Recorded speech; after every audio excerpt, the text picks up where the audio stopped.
नमस्ते विद्यार्थियों, आप सभी स्वस्थ हैं।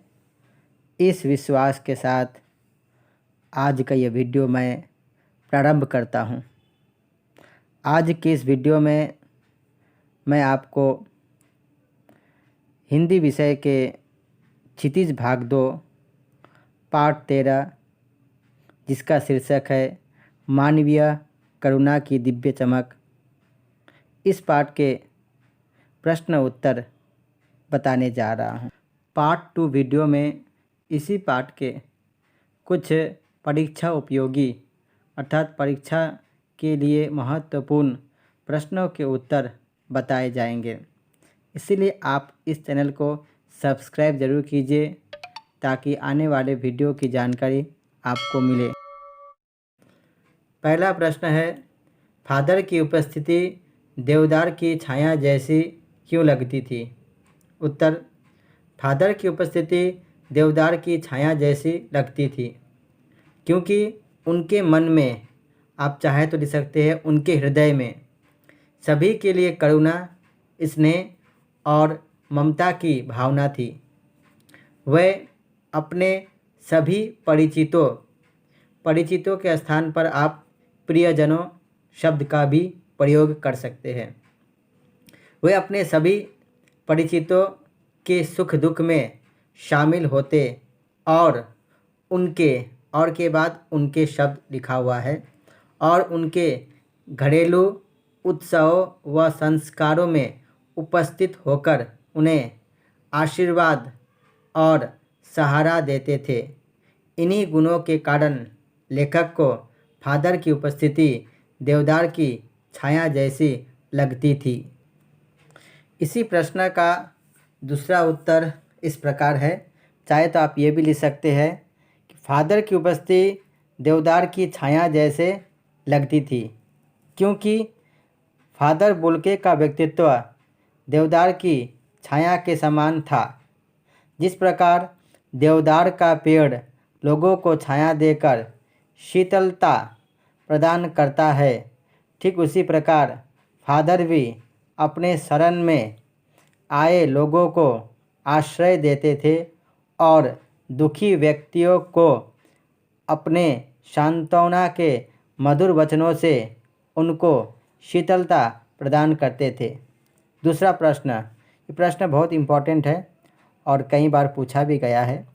फादर बुल्के भारतीय संस्कृति के एक अभिन्न अंग है, किस आधार पर ऐसा कहा गया है? इस प्रश्न का उत्तर लंबा है, चाहे तो आप इसमें से एक दो वाक्य को हटाकर छोटा कर सकते हैं। तो प्रश्न का उत्तर है, फादर बुल्के का जन्म बेल्जियम में हुआ था, परंतु एक सन्यासी के रूप में उन्होंने भारत को अपनी कर्मभूमि बनाया। वे भारत की संस्कृति में पूरी तरह रच बस गए थे। उन्होंने अपनी बीए तथा एमए की पढ़ाई भारत में की। उन्होंने 1950 में रामकथा उत्पत्ति और विकास विषय पर शोध प्रबंध हिंदी में ही लिखा तथा प्रसिद्ध अंग्रेजी हिंदी शब्दकोश तैयार किया। उन्हें हिंदी से विशेष प्रेम था, आप चाहे लिख सकते हैं उन्हें हिंदी से विशेष लगाव था और उसे राष्ट्रभाषा के रूप में देखना चाहते थे। इन्हीं विशेषताओं के आधार पर कहा गया है कि फादर बुल्के भारतीय संस्कृति के एक अभिन्न अंग है। तीसरा प्रश्न, पाठ में आए उन प्रसंगों का उल्लेख कीजिए जिनसे फादर बुल्के का हिंदी प्रेम प्रकट होता है। उत्तर है, निम्न प्रसंगों के आधार पर फादर बुल्के का हिंदी प्रेम प्रकट होता है।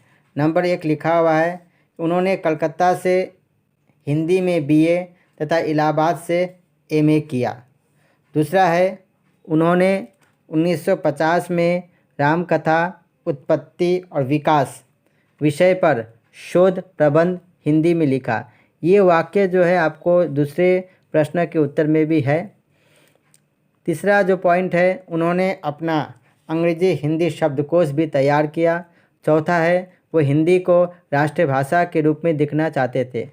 अगर देखा जाए तो दूसरे प्रश्न के उत्तर में ये चारों जो पॉइंट्स हैं वो आपको यहाँ पर मिल जाएंगे। अगर आप ध्यान से पढ़ेंगे तो आपको पता चल जाएगा। चौथा प्रश्न है कि इस पाठ के आधार पर फादर कामिल बुल्के की जो छवि उभरती है उसे अपने शब्दों में लिखिए। तो उत्तर है कि फादर कामिल बुल्के संकल्प से सन्यासी थे, मन से नहीं। वह ईसाई पादरी थे। वो हमेशा एक चोगा कपड़ा धारण करते थे। उनका रंग गोरा था, आंखें नीली थी। वह एक सच्चे, नेक दिल और मिलनसार इंसान थे। उनके मन में सभी के प्रति करुणा, स्नेह और ममता की भावना थी। ये जो वाक्य है उनके मन में सभी के प्रति, आप चाहे तो पहले वाले प्रश्न के उत्तर में जो वाक्य है उसका प्रयोग कर सकते हैं कि उनके मन में या उनके हृदय में प्रियजनों के प्रति करुणा, स्नेह और ममता की भावना थी। वह अपने प्रियजनों और परिचितों के सुख दुख में शामिल होते। वह हिंदी के महान विद्वान और आलोचक थे तथा हिंदी से बहुत प्रेम था।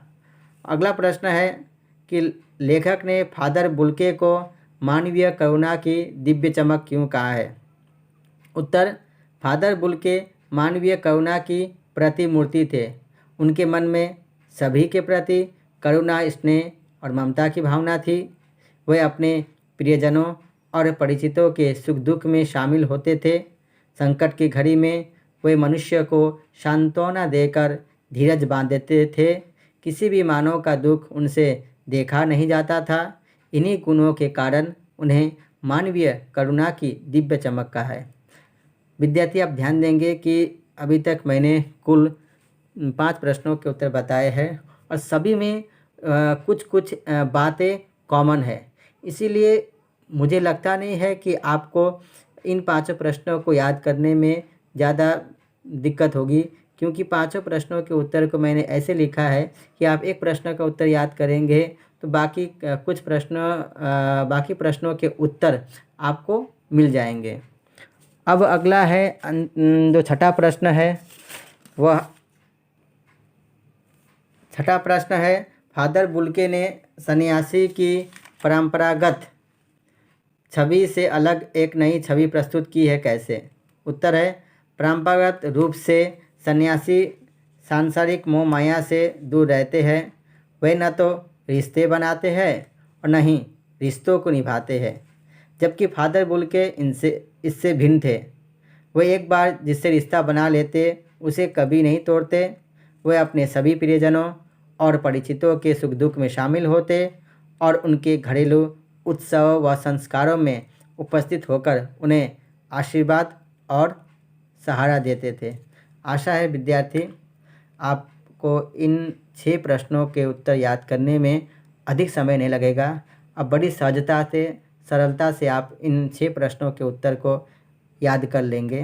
वीडियो अच्छा लगे, उत्तर आपको मौलिक लगे, गाइड से बिल्कुल भिन्न लगे या गाइड में दिए गए कठिन शब्दों से आपको यह उत्तर जो मैंने लिखा है वो आसान लगे, तो आप वीडियो को लाइक ज़रूर कीजिएगा और मेरे चैनल को सब्सक्राइब करना मत भूलिएगा।